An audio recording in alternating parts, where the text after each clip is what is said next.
Hello and welcome, beloveds, to Nurture the Soul.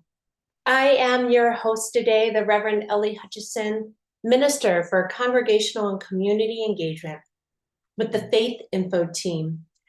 And we are a part of the Love of Church at the National Ministry setting of the United Church of Christ. I use they, them pronouns and have a blonde pixie haircut. And today I am wearing a black short sleeve shirt with red wooden earrings with a design from a Palestinian artist in Baltimore, Maryland. Nurture the Soul is a weekly webinar that provides our local churches with faith practitioners with multitudes of practical, educational, innovative, and formational resources in which to engage with the critical topics of our time, to center the care and the education for the people of God. From cultural and community organizing to congregational leadership, from worship and theology to resourcing small and rural churches, from ministry and with youth and children to a wide array of justice issues. We feature theologians, pastors, artists, authors, movement makers, and key leaders. Nurture the Soul stays current to how the gospel is alive for each of us at this time. We hope that this virtual space is indeed a space for connection, for community and nurture, because we believe in the collective movement towards the world that God imagines for all of us. We invite you to join us every Thursday at 3:30 p.m. Eastern Standard Time for Nurture the Soul, and from time to time, look for special offerings. You can find a whole list and full list of upcoming programming on our website, www.ucc.org/events, or on any of our social media platforms. And if what you hear today, if these conversations today or in the upcoming days help to enhance your ministry, help to nurture the soul, help to make you just a little bit more curious, we hope that you consider donating to the United Church of Christ Annual Fund. And you can do that by texting the letters UCC to the numbers 41444.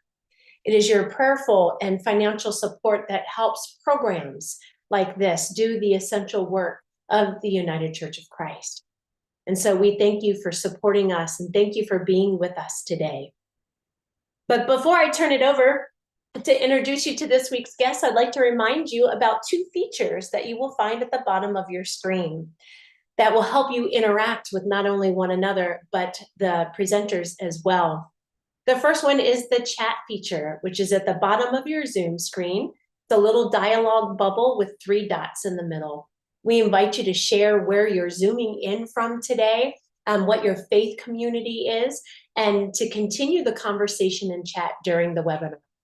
And then we also have the Q&A feature. That Q&A feature is so that way the panelists at the end and myself can address the questions that you may have. If for some reason we don't get a chance to get to your questions or have additional ones, you're more than welcome to email me and I will make sure that they get answered to the best of our ability.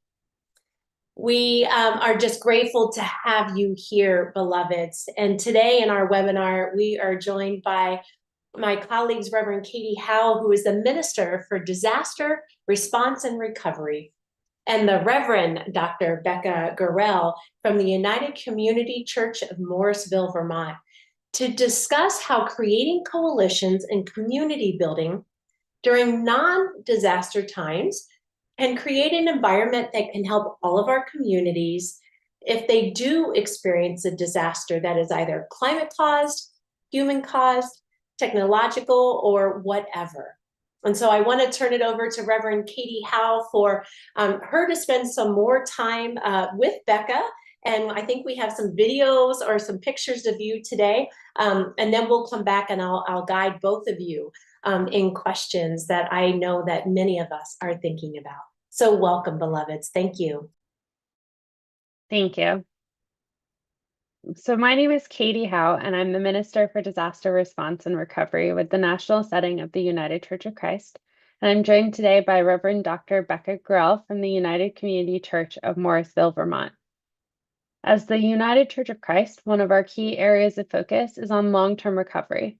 We recognize that many of our local UCC churches will continue to be the presence of God in their communities, long after many of the other disaster-related volunteer organizations have left.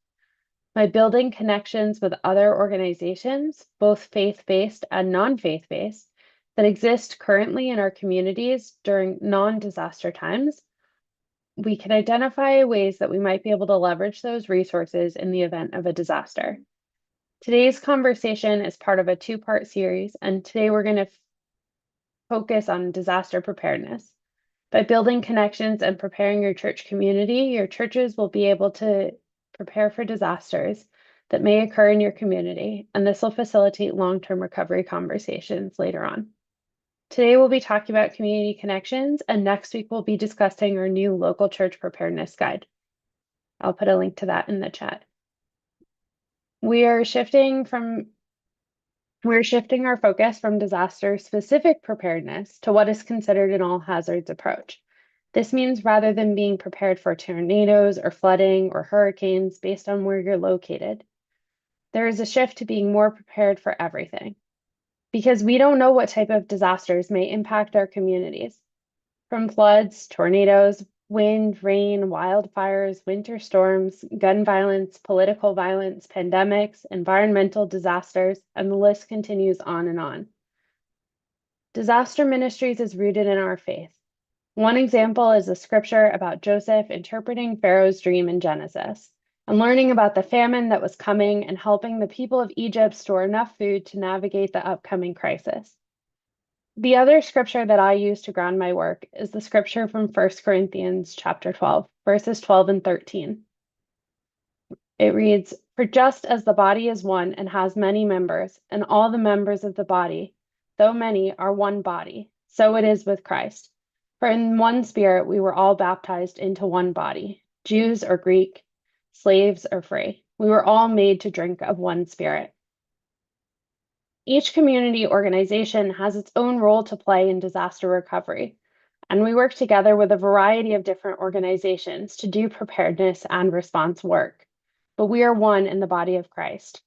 Some organizations may provide food, others shelter, others clothing, financial assistance, as well as emotional and spiritual care.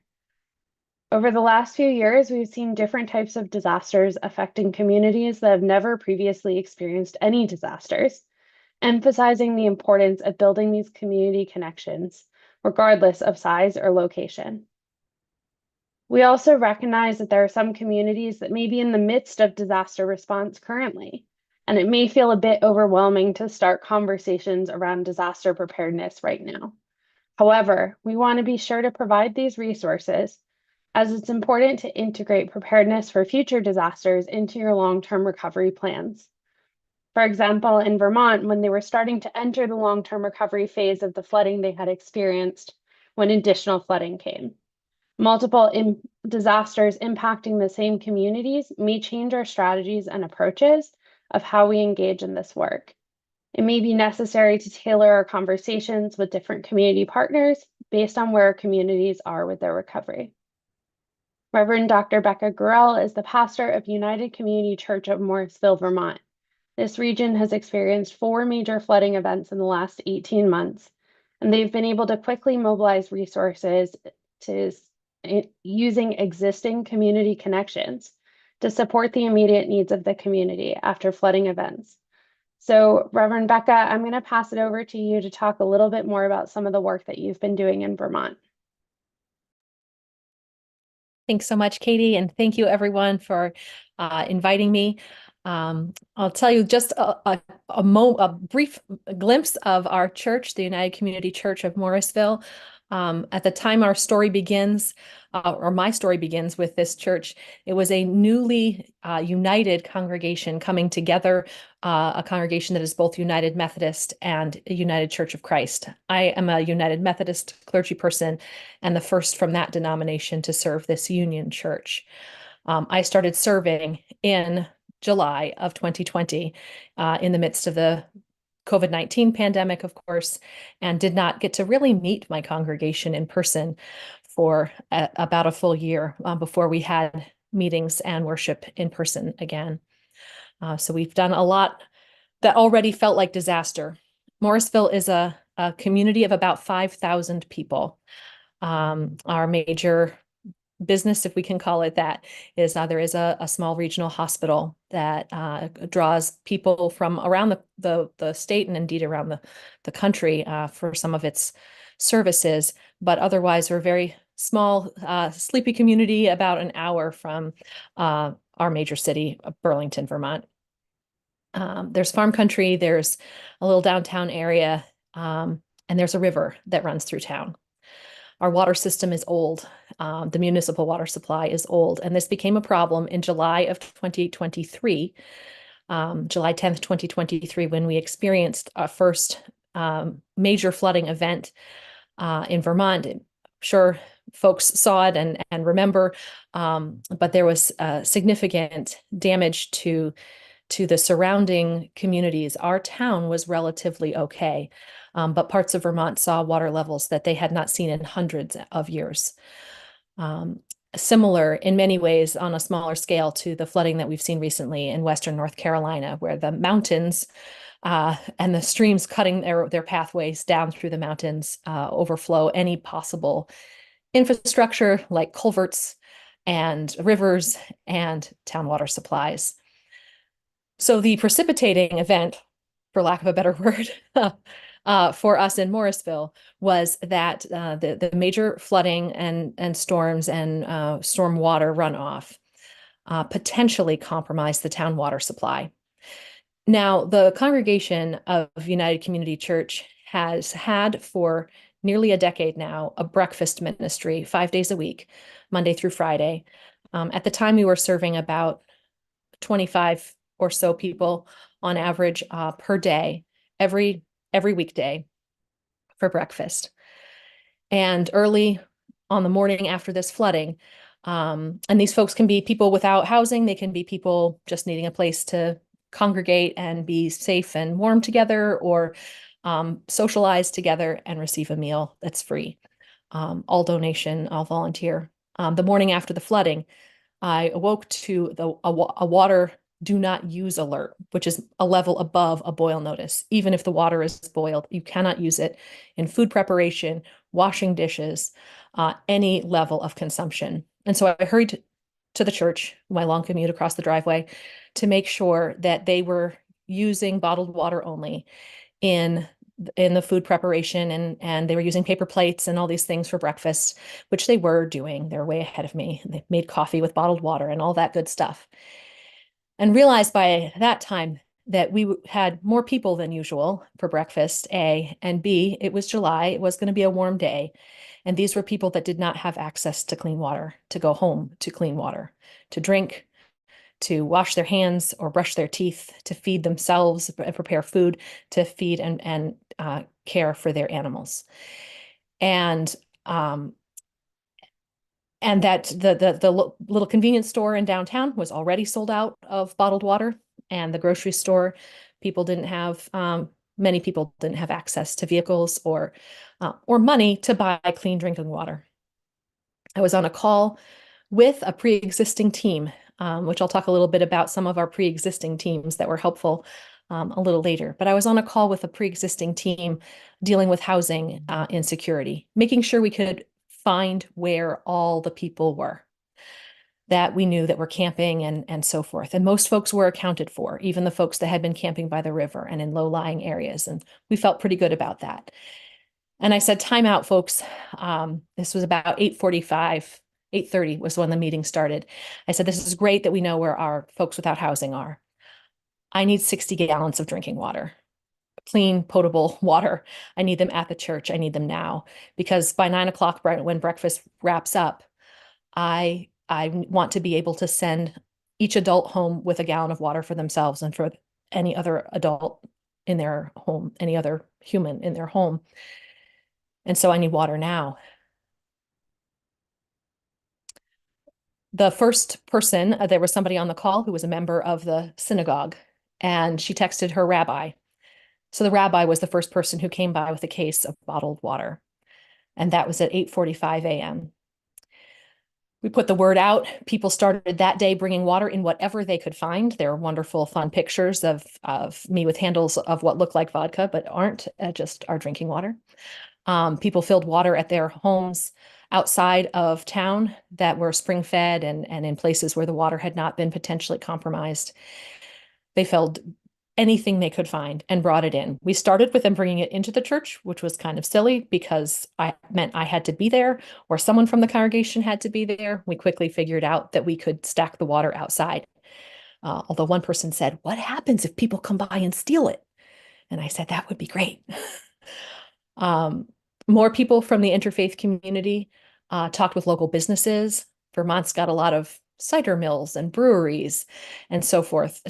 Three major or nearby such companies: Cold Hollow Cider Mill, Alchemist Brewing, and Stowe Cider, stopped their production of beverages that week, and just produced their water, just used their clean water that they use for brewing or for pressing cider, and they bottled it in jugs in the same beer cans that they would use, but without the labels, and they delivered it to our church.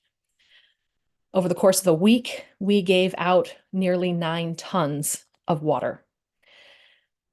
It would take the state of Vermont nearly 2.5 days to get a tanker of water to just outside the village. You had to bring your own jugs, a limit of 2 jugs per person to fill from the tanker to bring home. Again, you needed access to a vehicle and your own jugs to refill. It took FEMA and the federal government nearly 5 days to come with shelf-stable water in little cartons. It took the interfaith community 15 minutes to get water to Morrisville. And for the better part of that week, we were the only place that folks could get clean water. We never imposed a limit. We ran out twice. Once was kind of on purpose, in that we knew a new shipment was coming and a truck was on its way, but we had a funeral at that same time, and so we said we're gonna shut down the water library. We called it, like those little lending libraries. You bring what you have and drop it off, take what you need, and bring it home. So we said we're shutting down for this morning, and as soon as the funeral was over, the truck was due in about an hour later. Volunteers came from other churches and unloaded, and we started giving out water again. And one time we were out for again about maybe half an hour to an hour, and people just came back. And the other things that I can say about that I think are just so incredible is that this has helped solidify our church's place in this community as a place people trust they can go for what they need. They already knew that about food, but then it's about water too. It's about dignity. It's about knowing it's okay to ask for help and to receive help. And there was a place to bring help too. People came to church, some of them for the first time, just to receive water. Some came in for breakfast. Some came in and checked out a worship service or our Bible study. And our congregation has been revitalized by this knowing what our purpose is. We got to show up for our community. We're one of those churches that we used to ask ourselves, if we closed tomorrow, would anybody notice? And we felt pretty good about our breakfast, and we felt pretty good about some of the things we did. But 3-4 months after this initial water library, I said in a sermon one time, it said, so, there's that old question, if our church closed tomorrow, would anyone notice? And the entire congregation yelled, yes. And we just stopped and took stock of what that felt like, to know with confidence that our community needs us, appreciates us, loves us, knows we're there for them. Money has poured in for a project that's still happening as we speak, to renovate our kitchen, install an automatic dishwasher and stainless steel countertops and a new floor and stainless steel sinks so that we can serve more people. Some days we're up to 60 meals a day. And in 2023, we served over 10,000 breakfasts in this little community of 5,000 people with volunteer teams and all donations. We had 9 people join the church this year. Our pledged giving was up $15,000. And our sense of purpose and who we are in the community has grown. And so there was flooding in December of 23, and then on the anniversary of that flood in July of 2024, when flooding was predicted again, I wasn't even in town. And I was able to send one email to my leadership team and say, here are the phone numbers, here are the people to call, here's what we do.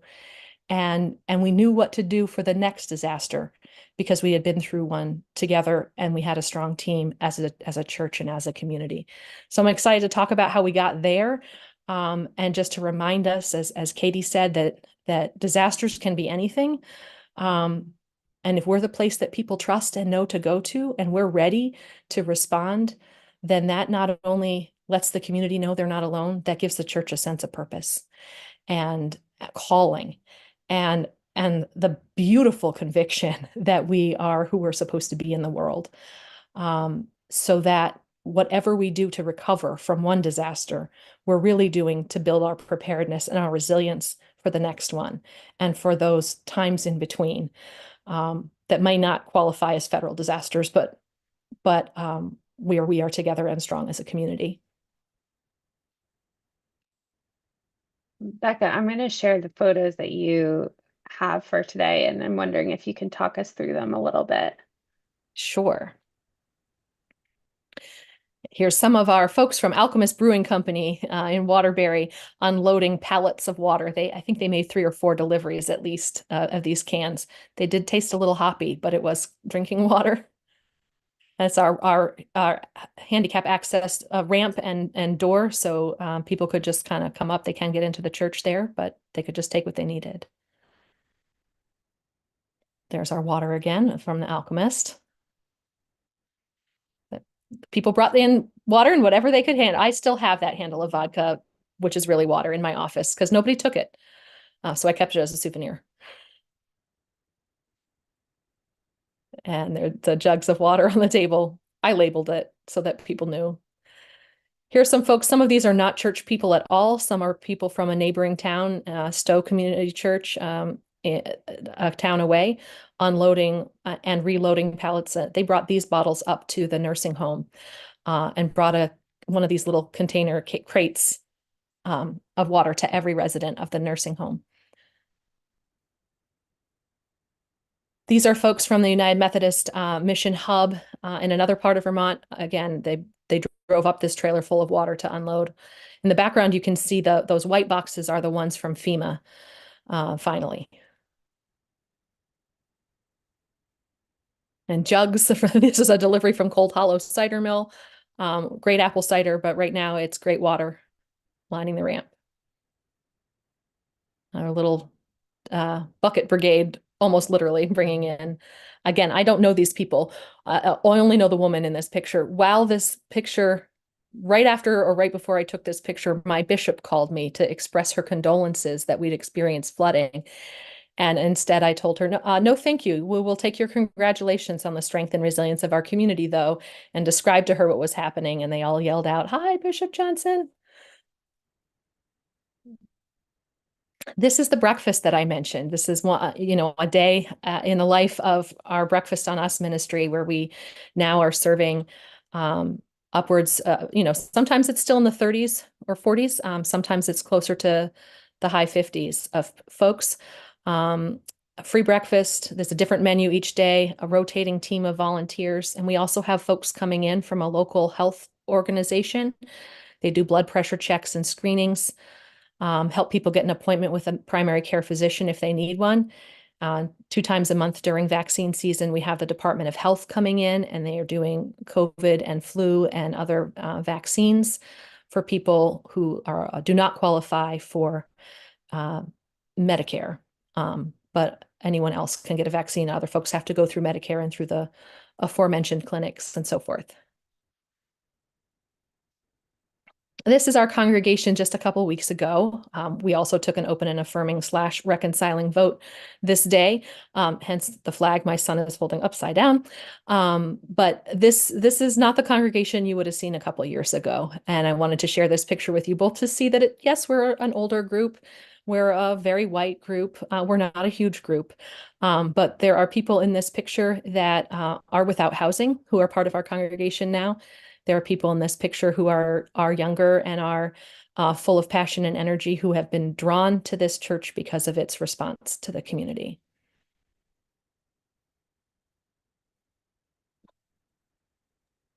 Thank you. I have bright sunlight coming in on me.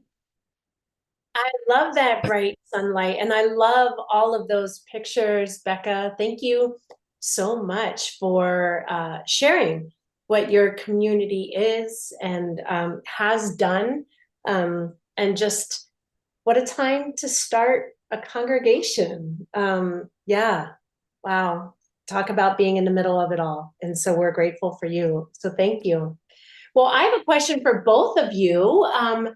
I would love to know if you could tell me a little bit about your communities. I know we heard a little bit, Becca, from you, but if you've had an existing infrastructure for doing this work. I know many times when new leadership comes into a congregation, they'll be like, oh, we did that before, or oh, we did that, but we didn't do it this way, so on and so forth. And so I'm wondering if you could talk a little bit about that infrastructure, how you combated maybe some of the pushback, if there was any. And then did you find it easier to connect, to serve? And I asked that question specifically because, or I ask these questions specifically because, like I said, some folks will say, oh, we've done that before and it didn't work, or we did it this way and it since fell away, or really, we're too small, the problem's too big, right? So yeah, turn it over to both of you to answer. Becca, do you want to start? Yeah, sure. And thank you, Elliot. Yeah, I think the only thing that is harder to deal with than we've never done it that way before is we've done it that way before and it didn't work. Therefore, we can't do it again. So the first existing team that and ministry that was important was this breakfast. And so many churches have a feeding ministry, a something ministry. It wasn't super huge, but it was significant and ongoing and did build trust. So I can't take any credit for that. This is the congregation's longstanding mission project. But that was begun by three women in the UCC church pre-union who said, we're going to serve breakfast every day of the week. And we're going to do it all year long. And they do it. They serve it on holidays. If it falls on a weekday, there's still breakfast. We only close for power outages and severe ice if we can't get in and things like that. So we in states of emergency. So they said we're gonna do this, and other members of the congregation, they report, this is before my time, said you won't last a month, right? But they did, and they just kept going. And they have volunteers from the church and from the community, people who are not from our church or from other churches and so on. And I think that's so important because it starts with just a few people who have a passion about it. But because that was in place, it was because of those guests at breakfast that I was so concerned about the water and making sure people had the water. And it was because of the breakfast and the safe place to be that people trusted that they knew to come back to the church to get what they needed. So it was great to have that kind of pre-existing ministry, even if it's a one-time a month meal. It builds rapport, it builds trust in the community.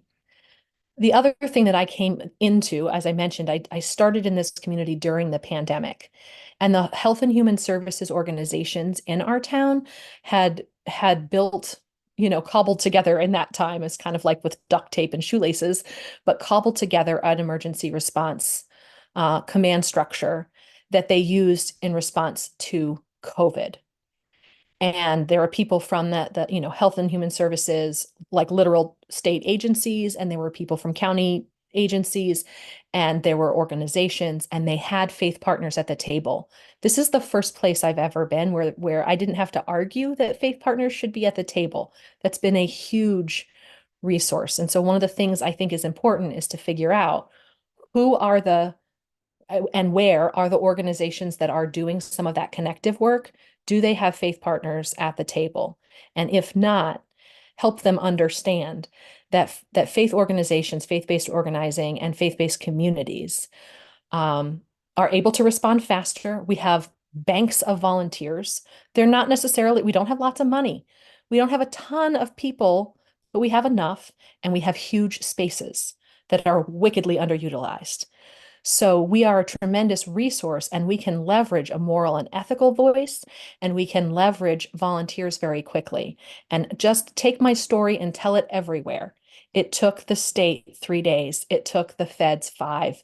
It took the rabbi 15 minutes. That's all you need to know, right? That's the power of having faith-based organizing at your table when you're trying to do a community response. And so then there was the flooding. There was also, unfortunately, a young man from the high school who passed away in a drowning accident this summer, right? The faith partners are already at the table when they say, what's the response need to be for the school? How do we support these kids and the youth in our community? We're already there. And so we say, oh, we'll show up and we'll listen, and we'll be part of that for the youth and for the teachers, right? There's a shooting in our town, in our little town, right? We're already talking with the police who trust us because we're running a breakfast, dealing with some of the same clientele they see. And the police department says, we don't know what we'd do without you. You're feeding people and keeping them safe. Thank you. So that then when there's a shooting in town and they say, come to us and say, we need you to close today because we're still conducting our investigation and you're in the middle of our crime scene. Please don't bring people in here today. We do that. We have the connection to work with that. So we want to be partners in the community, even when that's sometimes hard, or they're unusual and unlikely partners. So that was already in place. And I think I may have lost your question, but I answered a different one. So I hope that helps some. I'll go back to kind of something that Becca and I had talked about when we were preparing for what we were going to talk about today. Where do you start? So if you don't already have these community connections, where do you start? And in this conversation, we talked about starting with the people that attend your church. A lot of the people that go to your church have lived in your community for a long time, and pastors may come and pastors may leave. But the people that attend the church, many of them in some of our small churches have been there for generations. And so they sort of know what services exist. So start asking the people that attend your church, because disaster response happens at the community level and all response to disaster is local. So make sure that your local community members know who to contact, and then start kind of figuring out how to make those connections. And then you can go from there about how you can build out those. Are there existing places where you may be able to kind of plug in, or is there a need for something like this in your community? Yeah, such a great point. Whether that's, in the current disaster, again, who are the people and them knowing who that is, or can you introduce me as, there are some things where the lay people in the church can absolutely and should absolutely be on that community board or agency and just bringing that information back. And there are some places where the person with the title and the funny collar has to be the one that shows up, and that's fine. But the members of the church and the community can broker that relationship, make that introduction, take you out to coffee with somebody, and get the connection happening, so that then you've met and had conversation with the people that are going to invite you to the table. Yeah, that's all of that. All of that is beautiful and amazing. I'm grateful to both of you for that. As you know, and I think you touched on this a little bit about the size of your congregation. So across the UCC, we have, very large to very small churches. We have churches with multiple pastors, some with lay leaders. All of them we love and care for deeply. But I wonder, what does the process look like? And maybe this is more for you, Katie, because you kind of oversee you see the broader picture, if you will. what does it look like for people who are serving smaller churches versus larger churches? Is there a best practice for them? Yeah, and then maybe back to Becca to talk about starting the work again. Yeah. I think it's important to connect with all your ecumenical partners. It may look different for small towns because in the town where I grew up in rural New Hampshire, there was one church in town. So the ecumenical partners didn't exist.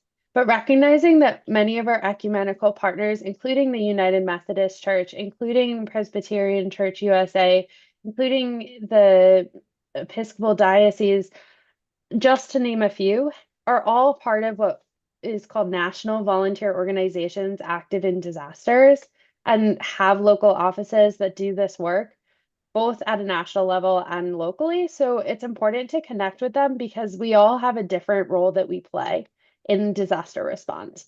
And so by figuring out what resources the ecumenical partners provide is a really good starting place. But if you're in a community where you're the only small church, then that's also important to know what other resources might be available in your small towns. So for bigger churches, there may be a lot of resources in a very small radius, but for smaller churches, it may be necessary to reach out to some of the other like non-faith-based organizations and expand that reach perhaps to a few towns. I think there's go Yeah, ahead. go ahead, Becca. Yeah, go ahead. Well, I think there is a benefit. So I'm from Vermont. I grew up in Vermont. I've served in New Hampshire and upstate New York and Vermont, and mostly smaller towns. And I do think there's a benefit that we don't often think about, which is how connected each person is in a smaller community. I actually struggled in some of the larger communities I've been in. My churches weren't much larger, but the communities were. From that sense of less trust of the church as an organization that could help and so on. So, it's like, what is the strength of the community you're in and the congregation that you're a part of?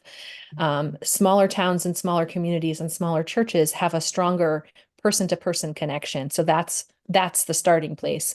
Whereas I think larger organizations like larger churches have a more programmatic model, and larger town governments and city governments are going to also have departments and things like that. I mean, somebody drags me over to meet the town clerk, it's all good, or the town manager, right? But in a city and in a structure, where I have a staff and they have a staff and all those sorts of things, it's a lot more kind of a corporate feel. So then you use that program structure and make sure that it's the right person in the right department, talking to the right person with the right committee in your church and so forth. So asking ourselves, what are the strengths of the size and breadth and depth of connection in this particular place? It has to be very contextual. Yeah, I feel like you kind of answered the next question I was going to ask, which is great. Yeah, that to me it sounds like asset mapping, right? Some folks use the term of going out and seeing who has the assets that we can build on. And so, since you kind of answered that question, I'm going to throw a curveball question at you both, if I may. In your experiences working directly with a congregation and a community, or even overseeing groups, where have the unexpected partners come from? Maybe thinking about it in regards to the Cheeto vodka bottle with water. Right? People may not have been expecting that. So where is some help that you find that you've gotten in these spaces that you weren't anticipating or expecting? Mm-hmm. I do think that, as I kind of referenced at the time, the police are a bit of an unexpected resource, because of the population that we're working with, especially. I mean, so I have my own personal feelings about some of the situations in which we find ourselves with respect to policing organizations at this time.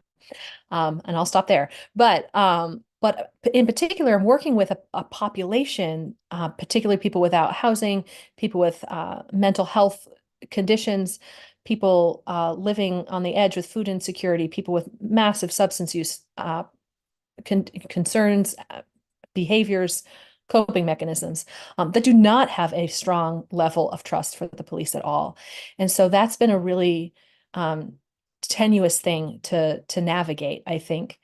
The other thing is that I find just like kind of a huge amount of redundancy out there, kind of like when we're talking about, say, housing, and there's people from the shelter, and there's people from, working with folks who are unhoused and unsheltered. And so there's kind of what's been surprising to me is sort of how many partners there are, how many organizations, how many meetings of these different, it's like how many times can the same 20 people meet in a room and talk about sort of the same things, but it's got a different name.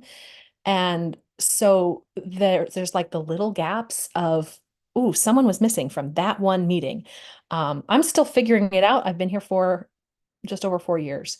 So that's the hugest surprise to me. Like, one is figuring out navigating with the police, but two is figuring out which are the agencies that are actually going to be helpful in this. And there's no, like, I don't think there's a best practice, right? It's like the United Way in my community is perhaps one of the stronger ones, but that doesn't mean it's going to be in yours. So it just takes time to figure that out. I think in addition to the police, I think emergency management is another one that sometimes in these small towns, the town emergency manager could be the fire chief or the police chief or something like that. But recognizing, I think to the point that you were making earlier about what does small town community versus kind of a larger community have in terms of like corporate structure, figuring that out is really important because not just connecting with the police, but also connecting with emergency management means that they know who you are. So if they need space to set something up and you have a building that's underutilized, you could make those connections and they could just pick up the phone and give you a call because you've already made that connection. Yeah, go ahead, Becca. Nope. I was just going to say, switching gears a little bit, someone put in the chat about power outages and how that could be impacted during disaster times. So the United Church of Christ has some resources on our website, and there's a link in the chat about how to go solar. And solar panels are actually a great way for communities to stay connected and continue to provide services to their community during disasters, because it might be raining one day, but if it gets sunny the next day, your church might then have power. And so even in the event of extended power outages, solar panels can be a great way for churches to look into if you have the resources. And given some of the current governmental incentives and other resources through the national UCC, there are ways to go solar that are more affordable for churches now. Yeah, I love that. I'm an associate pastor at a church here in Arizona, and they're thinking along the lines of heat resiliency, right? What does it look like to become a heat resilience center and have a power generator when the grid does go out? Because in this particular part of Arizona, the grid goes out all of the time. And so they already have the solar, they already have that, but also looking into kind of anticipating and expecting all kinds of different disasters for sure. So I think this will be my final question, and I invite anybody that is here joining us live to please feel free to put a question into chat. And if you're joining us later, send me an email. You're more than likely, if you registered for this, you got my email. You're more than welcome to send me a question and I can forward it on to both Becca and Katie. But where is it that you find resilience in the community? Beyond, like you talked a little bit about, some of the police, fire, some of our ecumenical partners, but where do we actually see resilience in the community that maybe congregations might be able to draw on their own?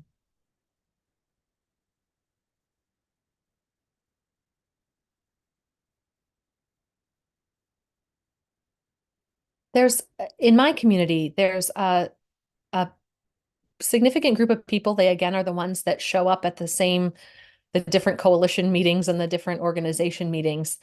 And these are people they represent their organization, but these are people who are passionate about helping their community, making it a better place. So this is like the director of the health partnership, the director of the homeless shelter, the director of the United Way, um, the community mental health services, a recovery center. Many of those folks were kind of all of a similar age, a lot of us. And so this group of people shows up, from everything from parades and um, pride parties. We had our first one this year, which was small and adorable. The community summertime farmers markets and things like that. They always showing up with tables at these things. And so we're kind of all see each other in these places. And that there are so many people who care about their neighbors and their community and making it stronger and more resilient. So many of these folks do not have a language about God and certainly not about Jesus. And if I show up with that, that's not going to be the thing. But they have a language about making the world a better place, and they have a language about caring for their neighbors, and that this is who we are supposed to be as a community. And so whenever there's an opportunity, a community fair, a festival, a something, the church needs to show up there too. And we've been working on that. We're not selling anything. We're not trying to proselytize. What we're doing is we're connecting with the community and saying, yeah, we care about this too. And we're building relationships, friendships, even with these other people in these organizations. And it's refreshing to know that the church is not the only place that cares about the world by a long shot. But they also are relieved to know that they're not the only place that's working really hard and cares about the world. So it's a really mutual giving kind of experience for me. I think it's also about finding those little pockets of hope and finding what are the little stories that have made a huge difference. And so I think that despite all of the tragedy that one may experience after a disaster, there are still times, there are little glimpses of hope that communities can find. And so it's looking for, where do you see God's presence in the response? And I get brought back to the Fred Rogers quote that's, look for the helpers. We are the helpers. We are the ones that are doing the work in our communities. And so just making sure that we are showing the love, we are showing up, and we are helping those the best that we are able, and coming with our full selves, I think is really important. Yeah, I'm a huge library nerd. I love librarians, and living in a rural community, that's where you went. You went to, the church, or you went to the library to find out information, and oftentimes we're welcomed by both. So I like those unexpected partners. Well, Reverend Dr. Becca and Reverend Katie Howe, I so greatly appreciate your time with us today, your personal story.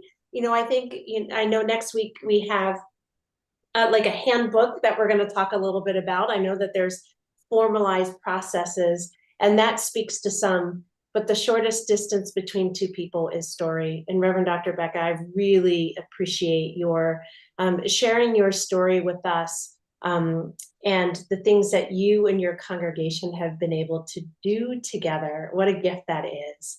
And so thank you, beloveds, for joining us virtually, live, or at a later time for this webinar today.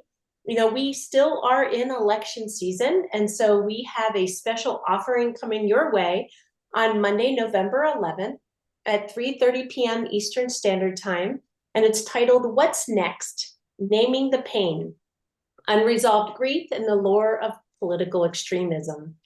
In most cases, anger and fear are the emotions that are readily associated with Christian nationalism and the forms of political extremism. Well, we're going to be joined by Reverend Dr. Tanya Jeffcoat, who will help us examine the ways in which unresolved grief often plays an underlying role that draws people into extremist positions. So we're going to explore several expressions of unresolved grief, and then we're going to be talking about what does building community and finding love in the heart of all of that. And then next Thursday, we're back at it again with Reverend Katie Howe for part 2 of a 2-part series on disaster preparedness, where Katie will discuss how loving our neighbor starts with being prepared for disasters. There are those steps that our churches should be taking regardless of their financial or human resources. And she's going to discuss some of those main ideas in our newly revised local church disaster preparedness workbook and discuss some importance of having a well-structured plan. And if you are somebody that has an organized disaster preparedness ministry and you're interested in sharing your stories and being connected, please do. You can reach out to me. I would love to see this ministry be in every region of every part of our country. And I know here in Arizona, we don't have one. So I know that I would like one here in this state. So if you are interested, please do share this webinar and next week's webinar on Thursday with your beloveds and invite people into this space. Again, I want to thank both of you, but Reverend Katie, I think you have a wonderful benediction to take us out, yes? Yep. So I'm going to close us with a word of prayer. Let's start with a deep breath. Dear Lord, thank you for gathering us here in this virtual space today. We ask for your guidance as we do your important work in a hurting world. Empower us as we serve our communities through times of disaster and beyond. Bless our work and our communities as we move forward through these difficult times. Go now in peace. Amen.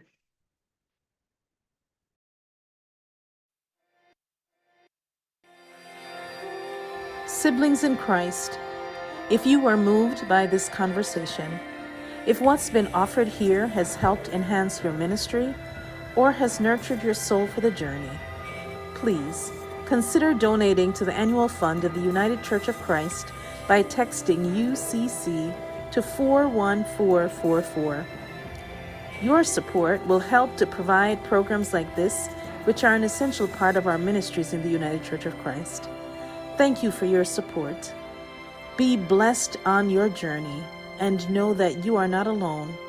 We are holding you in prayer. Amen.